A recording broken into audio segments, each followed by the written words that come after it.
Hello again, everyone. This is Randy, your sewing machine man, and what we have here is a Nelco, N-E-L-C-O heavy duty. And I've told you before about a Nelco, Mr. Leon Jolson, who worked for Necky, that's that part, and worked for Elna. He formed a company called the Necky Elna Company, Nelco.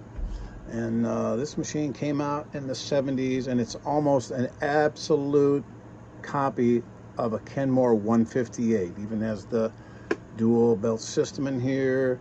It has the front load 15 class, which is real nice.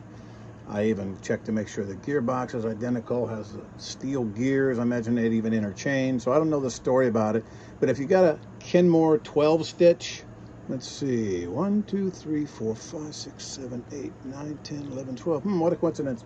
It looks like they cloned this one from that one. And this little guy's been around. I think it started its career in, what does it say? A1 Vacuum and Sewing. Oh, A to Z Vacuum and Sewing. Henderson, Nevada. Now, the lady who brought it to me from Sweetwater, Oklahoma. So this guy's been a traveler. And it's been used a lot. It's got a lot of use. You can tell the little scratches and things on the bed plate. That means someone's really used it. But the good news is, everything's repairable on these because it's modular. You can get the things now. This one, I was going to make you a quick, big video about just that. I'm going to say, okay, here is that, and blah, blah, blah. And then I was stitching it out, and this thing was just hammering like an engine that threw a rod or spun a main bearing. I mean, it was hammering, making a nice stitch, but just making a god-awful hammer, which means that it had a broken cushion spring. And cushion springs are, I'll show you real quick here. A cushion spring. This is out of a Kenmore 158, which is exactly like what's in there. Left one to the left, right one to the right. Take off the retainer ring, lift out the hook assembly, and you'll see right here. Let's see, get some light on the subject here. Dun, dun, dun, dun, dun.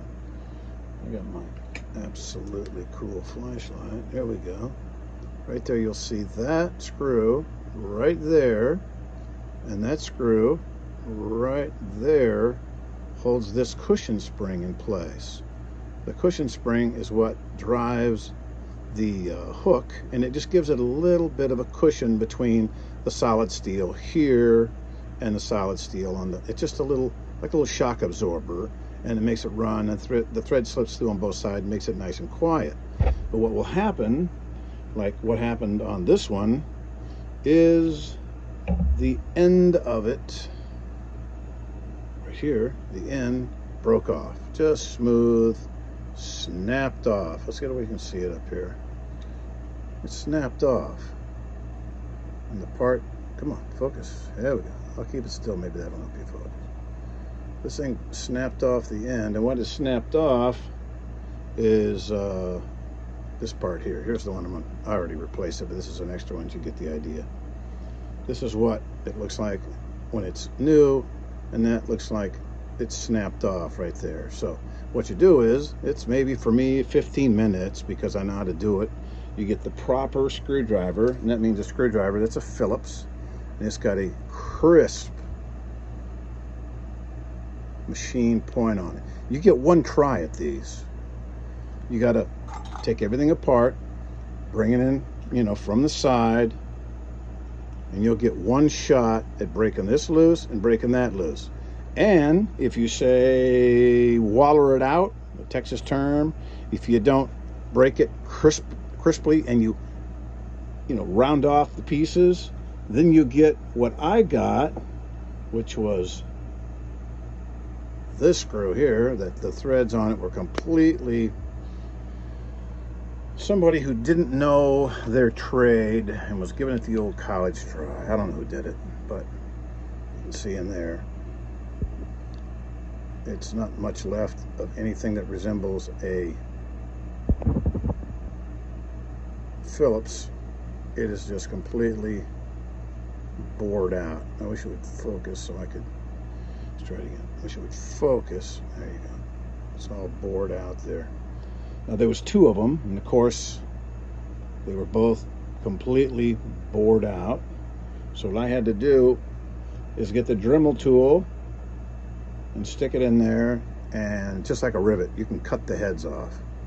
You know, get the Dremel tool in there, cut the head off, and then well, there's no pressure on the bolt. It'll screw right out. You got to be, you know, real precision with it and get you some tweezers and pliers, but you can cut the heads of them off. So that's what I did. Cut the heads off, got them out, and then put the new screws in. I keep plenty of screws handy, and I keep plenty of cushion springs. I'll replace probably, I don't know, a dozen of these a year, one a month, because they just don't break too often. But when they do, it's imperative that you get the proper screwdriver to break these little screws in here loose, and then make sure when you put the new ones in, you don't cross thread them, or then you have to replace this entire assembly here, and it just gets to be one pain after the other if you try to work on these and maybe your expertise is vacuum cleaners. I don't work on vacuum cleaners, they're nasty. But sometimes people work on sewing machines because it's an easy buck for these guys to turn the needle around, and I'm not being real good, I shouldn't say that. Anyhow, but that's how you get the cushion spring off. And then when you get the cushion spring off, put the new one on, then it doesn't sound like a thrashing machine. Then it sounds like a sewing machine. Doesn't sound half bad. And this is the Nelco, I guess it's the model 102 they call it. Yeah, Nelco Model 102. And people ask me, where can I get these old machines out there, and what are they called? Well, they can be called just about anything. This is a decal that sticks on. This heavy duty just is a peel and stick, because this came along when everybody found out that heavy duty would sell like hotcakes, because this machine is what they call heavy duty. Steel gears, steel components. It's a good little machine. So if you're going to put heavy duty on it, put it on a machine like this. But it is heavy duty, using what I use for, you know, definition of the term, heavy duty steel drive gears. And it's a good little machine. If you can find one, it may say Nelco on it, it may say Kenmore, but if it's a Nelco 102, you can get one of these probably at a thrift store or a Salvation Army or a state sale, and people, they don't know what a Nelco is. They'll let you have it for 15 bucks. Who knows? But it's a good little machine. If you can find one, grab it. You'll thank me.